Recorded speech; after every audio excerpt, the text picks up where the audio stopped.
my channel. Assalamualaikum, ketemu lagi. Kita mau berbagi lagi informasi ya. Informasi kali ini ada pertanyaan.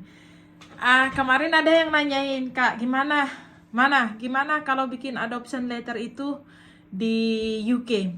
Karena memang kalau kita misalnya ada kemarin di grup nanyain, kalau misalnya saya punya anak adopsi, terus saya bikin adoption letter di Timor Leste, kira-kira itu gimana?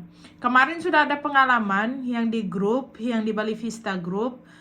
Itu kemarin memang ada bikin adoption letter di Timor Leste, tapi Home Office mengatakan bahwa adoption letter yang dikeluarkan oleh pemerintah Timor Leste itu tidak dikenali sesuai dengan pasalnya mereka. Apalah dijelasin di letternya kemarin yang dikirimkan oleh Home Office pemberitahuannya. Misalnya kalau mau adopsi, anaknya itu harus di bawah umur minoridadi. Atau kita bikinkan dia itu bukan adoption letter di Timor Leste, tapi di UK sendiri. Kemarin pengalaman saya, karena saya coba bikin juga, tapi ternyata orang yang mau kami sponsor itu dia umurnya sudah di atas 18 tahun dan court mengatakan mereka tidak ambil case itu. Jadi harus di bawah umur yang mau kita adopsi ini. Misalnya masih bayi atau misalnya di bawah 17 tahun. Mereka belum bisa mengambil keputusan untuk diri mereka sendiri. Jadi harus diadopsi sesuai dengan peraturan yang ada di UK yang kita sebut dengan UK Special Guardian. Bagaimana caranya itu? Mari kita bahas. Nah, kemarin itu ada yang tanya itu kan. Mengirimkan email untuk menanyakan. Karena di letternya itu mereka bilang kalian harus pergi untuk menanyakan ke advice center. Nah, setelah pergi ke advice center yang ada di Bridgewater, tempat kami tinggal, katanya, oh kalau bisa kalian pergi ke advice center yang ada di Bristol. Mereka lebih tahu prosedurnya kayak gimana. Karena advice center yang ada di Bristol itu kita tidak bisa walk in seperti yang ada di Bridgewater. Kita bisa datang kapan saja, mereka melayani. Mereka menganjurkan untuk mengirimkan email. Dan emailnya itu, ini ya kemarin. Saya mengirimkan email. Jadi email pertama itu mereka nyuruh kita untuk nantinya mereka juga kasih solisitornya di sini. Mereka kasih solisitornya semuanya. Terus mereka juga kasih yang namanya link. Linknya itu kayak gini bentuknya. Linknya ini kayak gini nih bentuknya. Dia bentuknya PDF. Nanti dia kasih formulirnya kayak gini nih. Nanti dia kasih formulirnya untuk kita isi kalau memang kita mau bikin UK Special Guardian. Nah, ada lagi. Ini formulir yang pertama. Dan formulir yang keduanya itu ada di sini. Tadi formulir yang pertama, nah sekarang yang keduanya itu modelnya kayak begini bentuknya. Jadi ini pertanyaan-pertanyaan ini harus kita isi dengan benar sebelum kita mengirimkan ke family court di mana tempat kita mengadopsi, maksudnya rencana untuk mengadopsi anak, misalnya di Irlanda atau di Inggris. Jadi kita isi semua formulir ini, kedua formulir yang sudah dikasih dari di advice center itu kita isi semuanya. Habis itu kita masukkan dan kita kirim ke court, family court sesuai dengan alamat yang paling dekat lah. Kita cari di area kita itu yang paling dekat family courtnya itu di mana. Disitulah kita mengirimkan. Kemarin itu biayanya itu 238 pound sterling itu awalnya pertama, tapi mereka juga kasih satu form juga. Kalau misalnya kita low income, kita bisa juga dikasih seperti free fee. Saya tunjukkan dia ya formnya. Nah, form fee-nya itu kayak gini nih, ada tanda dari mereka ini kalau kita sudah pernah mengirim suratnya. Kenapa dikembalikan lagi? Karena kami bikin UK Special Guardiannya itu anaknya sudah, namanya mencoba ya, anaknya sudah berada, umurnya itu sudah melebihi 18 tahun. Jadi memang dia kasih apply for help with fees.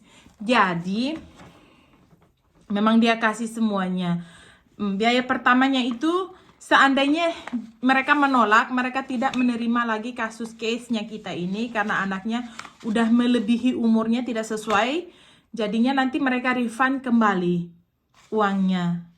Dan ini pun tidak dipakai lagi, jadi mereka cap karena memang kita case-nya kita tidak terima, anak kita sudah berumur melebihi di atas peraturan mereka, jadi memang tidak boleh.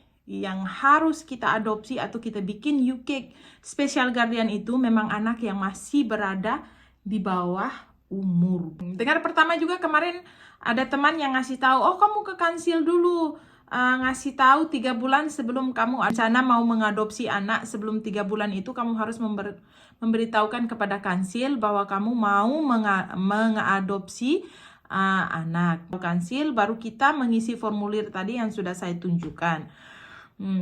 Setelah kita mengisi semuanya, formulir tadi yang sudah diberikan sama advice centernya itu, kita kirim ke family code itu yang sesuai dengan alamat kita, yang dekat lah ya. Biar nanti kalau ada apa-apa, misalnya dipanggil atau ada sesuatu, mereka bisa mengirimkan dengan cepat surat kepada kita. Seperti kasusnya kami, karena mereka tidak menerima case kami, anaknya yang mau diadopsi sudah melebihi umur, jadi dia mengirim kembali semua surat kami dan merefund lagi semua biaya karena memang tidak case-nya tidak dibawa ke court, karena case-nya dilihat memang mereka tidak bisa mengambil case itu katanya.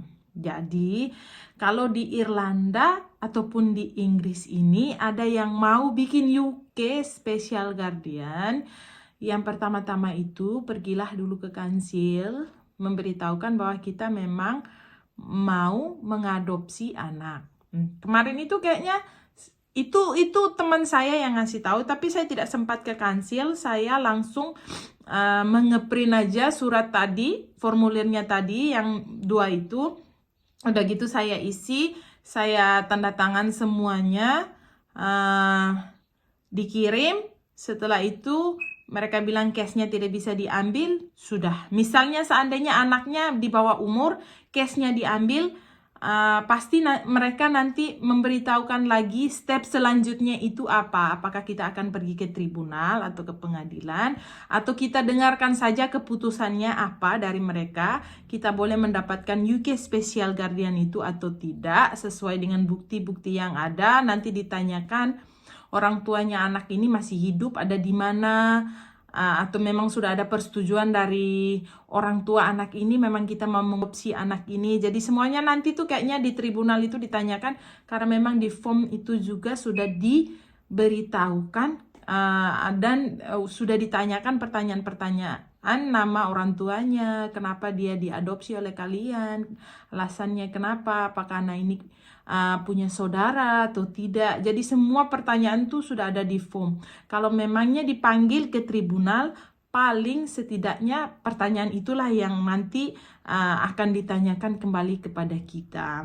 Seandainya case kita diterima dan tribunal nanti akan membuat keputusan apakah kita berhak untuk mendapatkan UK Special Guardian atau tidak. Jadi biayanya itu memang 200 lebih. Tapi saya dengar kemarin ada yang bilang kok 700 lebih. Entahlah ya, mungkin setelah masuk ke tribunal itu, masuk ke court itu mungkin ada tambahan biaya-biaya lain sebagainya. Itu saya juga tidak sempat tahu lagi karena case saya punya memang tidak diambil oleh mereka. Jadinya kalau mungkin biayanya ada yang bilang, oh hampir 800-an. Entahlah, saya tidak tahu biaya itu. Tapi biaya awalnya itu yang mereka minta itu 238 sekian itu. Karena mereka tidak ambil case-nya, mereka refund kembali. Jadi ada yang tanya, bagaimana caranya untuk adopsi di Irlanda ataupun di Inggris. Jadi untuk adopsi tadi itu sendiri, sebutannya adalah UK Special guardian dan kita harus ke tribunal untuk mendapatkan satu letter UK Special Guardian itu seandainya kita mau mengadopsi anak. Jangan lupa ya dilihat linknya itu seandainya kita berkirim pesan dulu, berkirim email dulu dengan advice center. Jadi nanti mereka kasih linknya. Linknya dapat di mana? Linknya itu setelah kita saling berkomunikasi dengan advice center, nanti mereka kasih advice dan juga mereka kasih link. Kita harus kemana, stepnya itu kemana, itu nanti advice center yang memberikan linknya. Oke, begitu saja ya. Yang sudah menanyakan bagaimana caranya untuk adopsi, stepnya seperti itu. Dan misalnya ada yang mau melakukan adopsi, sebenarnya ada yang bilang gampang-gampang susah. Tapi kalau kita mengikuti step, sebenarnya tidak terlalu susah ya. Terima kasih. Bye.